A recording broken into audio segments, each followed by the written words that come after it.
ನನ್ನ ಹೆಸರು doctor Basavannappa M A. ಅಂತೇಳಿ ಕೃಷಿ ವಿಜ್ಞಾನಗಳ ವಿಶ್ವವಿದ್ಯಾಲಯದ ಸಾವಯವ ಕೃಷಿ ಸಂಶೋಧನಾ ಸಂಸ್ಥೆಯಲ್ಲಿ ಪ್ರಾಧ್ಯಾಪಕರು ಹಾಗೂ ಮುಖ್ಯಸ್ಥರಾಗಿ ಕೆಲಸವನ್ನು ನಿರ್ವಹಿಸ್ತಿದ್ದೇನೆ. ಇವತ್ತಿನ ದಿವಸ ಸೂಡೋಮೋನಾಸ್ ಫ್ಲೋರೆಸೆನ್ಸ್ನ ಒಂದು ಕೃಷಿ ಬೆಳೆಗಳಲ್ಲಿ, ತೋಟಗಾರಿಕೆ ಬೆಳೆಗಳಲ್ಲಿ ಹೇಗೆ ಬಳಸ್ಬೋದು, ಇದರಿಂದ ಆಗ್ತಕ್ಕಂಥ ಉಪಯೋಗಗಳ ಬಗ್ಗೆ ತಿಳಿಸ್ಕೊಳ್ಳೋಣ. ಇದು ಕೃಷಿ ಮತ್ತು ತೋಟಗಾರಿಕೆ ಬೆಳೆಗಳಿಗೆ ಬೆಳವಣಿಗೆಯನ್ನು ಹೆಚ್ಚಿಸಲಿಕ್ಕೆ ಬಹಳ ಪ್ರಮುಖವಾಗಿರ್ತಕ್ಕಂಥದ್ದು. ಇದು ರೈತರಿಗೆ ಅತ್ಯಂತ ಉಪಕಾರಿಯಾದ ಜೈವಿಕ ಗೊಬ್ಬರ ಮತ್ತು ಜೈವಿಕ ಶಿಲೀಂಧ್ರನಾಶಕವಾಗಿ ಕೆಲಸವನ್ನು ಮಾಡ್ತದೆ. ಸಸ್ಯಗಳ ಬೇರು ಕೊಳೆತ ಅಂದರೆ ರೂಟ್ ರಾಟ್ ಅಂತ ಕರಿತೀವಿ, ಸೊರಗು ರೋಗ ಅಂತ ಕರಿತೀವಿ, ವಿಲ್ಟ್ ಅಂಥೇಳಿ, ಮತ್ತು ಎಲೆ ಚುಕ್ಕ ರೋಗಗಳನ್ನು ತಡೆಯಲು ಇದು ರಾಮಬಾಣದಂತೆ ಕೆಲಸವನ್ನು ನಿರ್ವಹಿಸ್ತದೆ. ಮತ್ತು ಇದು ಸಸ್ಯಗಳಿಗೆ ಅಗತ್ಯ ಇರುವ ಪೋಷಕಾಂಶಗಳನ್ನು ಒದಗಿಸುವುದರ ಜೊತೆಗೆ ಬೇರುಗಳನ್ನು ಸದೃಢವಾಗಿ ಬೆಳೆದು ಬೆಳೆಯನ್ನು ಅತ್ಯುತ್ತಮವಾಗಿ ಪಡೆಯಲಿಕ್ಕೆ ಸಹಾಯ ಮಾಡುತ್ತದೆ. ಮತ್ತು ಅಪಾಯಕಾರಿ ಶಿಲೀಂಧ್ರಗಳನ್ನು ನಾಶಕಕಾರಿಯಾಗಿ ಕೆಲಸವನ್ನು ನಿರ್ವಹಿಸ್ತದೆ.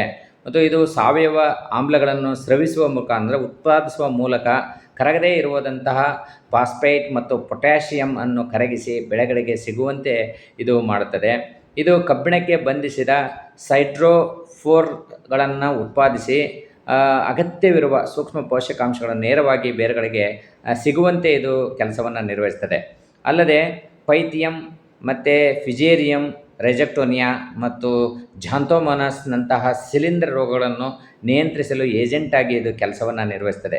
ಬೆಳೆಗಳಿಗೆ ಒತ್ತಡದ ಸಹಿಷ್ಣುತೆ ಅಂದರೆ ಬರ ನಿರೋಧಕ ಶಕ್ತಿ ಮತ್ತು ಅನೇಕ ಒತ್ತಡಗಳನ್ನು ಸಹಿಸುವಂತಹ ಒಂದು ಕೆಲಸವನ್ನು ನಿರ್ವಹಿಸ್ತದೆ. ರೋಗಗಳನ್ನು ನಿಯಂತ್ರಿಸಲು ಇದು ಬಹಳ ಪ್ರಮುಖವಾಗಿ ಕೆಲಸವನ್ನು ನಿರ್ವಹಿಸ್ತದೆ. ಇದನ್ನು ಯಾವ ರೀತಿಯಾಗಿ ಬಳಸಬೇಕು ಅಂತಂದರೆ, ಪ್ರತಿ ಕೆಜಿ ಬೀಜಕ್ಕೆ ಅಂದರೆ ಬೀಜೋಪಚಾರ ಮಾಡೋದಿದ್ದರೆ ಪ್ರತಿ ಕೆಜಿ ಬೀಜಕ್ಕೆ 10 ಗ್ರಾಮ್ನಂತೆ ಬೀಜೋಪಚಾರವನ್ನು ಮಾಡಿ ಬಿತ್ತನೆ ಮಾಡಬೇಕಾಗುತ್ತೆ. ಮತ್ತು ಡ್ರೆಂಚಿಂಗ್ ಗಿಡಗಳ ಬುಡಕ್ಕೆ ಬಿಡೋದಾದರೆ ಪ್ರತಿ ಲೀಟರ್ ನೀರಿಗೆ 20 ಗ್ರಾಮ್ನಂತೆ 1 ಎಕರೆಗೆ 250ರಿಂದ 450 ಲೀಟರ್ ದ್ರಾವಣವನ್ನು ಬಳಸಿ ಇದನ್ನು ಡ್ರೆಂಚಿಂಗ್ ಮಾಡಬೇಕಾಗುತ್ತೆ. ಸಸ್ಯಗಳ ಬೇರುಗಳನ್ನು ಅದ್ದುವುದಾದರೆ ಅಂದರೆ 750 ml ನೀರಿಗೆ 250 ಗ್ರಾಮ್ ಮಿಶ್ರಣದಲ್ಲಿ 20 ನಿಮಿಷ ಅಂದರೆ ಅದನ್ನು ಸಸಿಗಳನ್ನು ಅದ್ದಿ ನಾಟಿ ಮಾಡುವುದರಿಂದ ನಾನು ಆಗಲೇ ಹೇಳಿದೆ ಅನೇಕ ರೋಗಗಳನ್ನು ಹತೋಟಿ ಮಾಡಲಿಕ್ಕೆ ಇದು ಸಹಾಯ ಮಾಡುತ್ತದೆ. ಇದು ಪರಿಸರ ಸ್ನೇಹಿ ಮತ್ತು ಸಾವಯವ ಕೃಷಿ ಪದ್ಧತಿಗಳಲ್ಲಿ ಅತಿ ಪ್ರಮುಖವಾದ ಒಂದು ಪಾತ್ರವನ್ನು ವಹಿಸುತ್ತದೆ. ಹಾಗಾಗಿ ರೈತರು ಇದನ್ನು ಬಳಸೋದು ಹೆಚ್ಚು ಉಪಕಾರಿ ಅಂಥೇಳಿ ನಿಮ್ಮಲ್ಲಿ ನಾನು ಕೇಳ್ಕೊಳ್ತೇನೆ.